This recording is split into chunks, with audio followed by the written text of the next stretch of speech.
சத்குருவே சரணம். உங்கள் ஜாதகத்தில் சந்திரன் ரொம்ப முக்கியமான கிரகம். இந்த சந்திரனை வச்சு உங்களோட லைஃபோட முக்கியமான டிசிஷன்ஸ், உங்களோட லைஃபோட முக்கியமான சில நீங்கள் செய்யக்கூடிய உங்கள் ஃப்யூச்சர் பிளான்ஸ், உங்களோட லைஃப் பார்ட்னர் பிளான்ஸ், உங்களோட எஜுகேஷ்னல் பிளான்ஸ், இதெல்லாமே பார்த்தீங்கன்னா சந்திரன் ரொம்ப முக்கியமான ஒரு கிரகம் சொல்லப்படுது. அதே இந்த சந்திரன் உங்கள் ஜாதகத்தில் தவறான இடத்துல உட்காந்துட்டாரு அப்படின்னு பார்த்தீங்கன்னா மொத்தத்தில் உங்கள் மனசை கெடுத்துருவார். ஏன்னா மனக்காரகன் நல்லா இல்லைன்னா you can't take any decision perfectly. இந்த மனக்காரகன் ரொம்ப முக்கியம். உங்கள் ஜாதகத்தில் பார்த்தீங்கன்னா இந்த மனக்காரகன் இப்படி இருக்காருன்னு ரொம்ப பர்ஃபெக்டாக அனலைஸ் பண்ணணும். உங்கள்கிட்ட ஜாதகம் இல்லைன்னா கைரேகையை வச்சு கூட நாங்கள் அனலைஸ் பண்ணி சொல்கிறோம் ஃப்ரெண்ட்ஸ். பக்காவாக சொல்லலாம். உங்களோட 9 கிரகத்தை பற்றியும் உங்களோட பிரச்சனை என்ன, குட்னஸ் என்ன, பேட் என்னான்னு நாங்கள் சொல்லும் போது நீங்கள் தெரிஞ்சுப்பீங்க. இவர் சொல்கிறது கரெக்டாக ராங்கான்ட்டு நாங்களும் அனலைஸ் பண்ணி சொல்கிறோம். என் நம்பர் டிஸ்கிரிப்ஷனில் இருக்குது.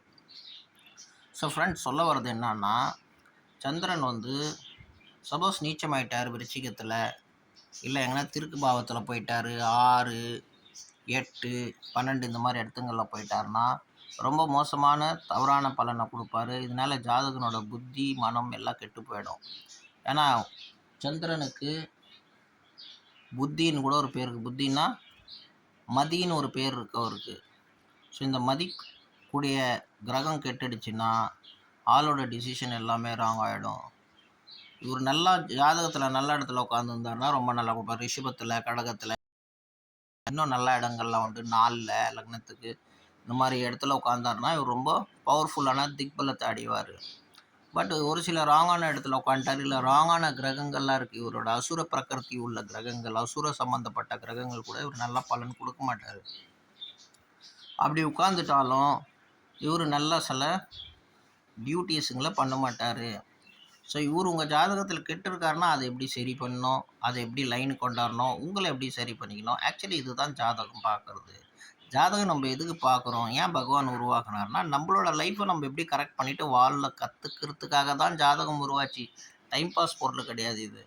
உங்களுக்கு இது கெட்டு போயிருக்கு, இது எடுத்துங்க, இது நல்லா இருக்குது, இது செய்யுங்க.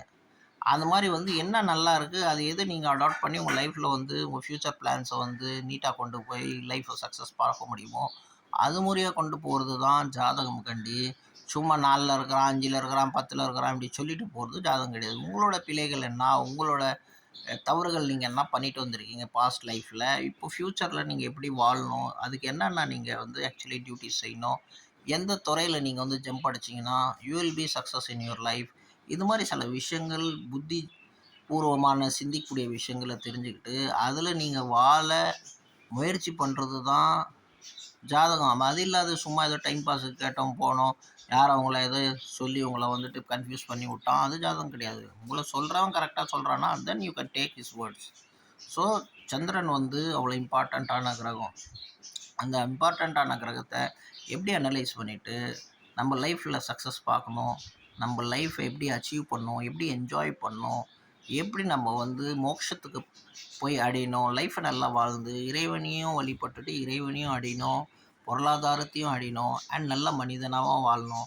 அதுதான் நம்மளுக்கு ஜோதிடம் கற்றுத்தருது. இது தெரிஞ்சுக்கிட்டு வாழ தெரிஞ்சுக்கிட்டோம்னா நம்ம லைஃப்பில் எல்லாமே அச்சீவ் பண்ணலாம். அண்ட் நல்லா ஒரு நீட்டான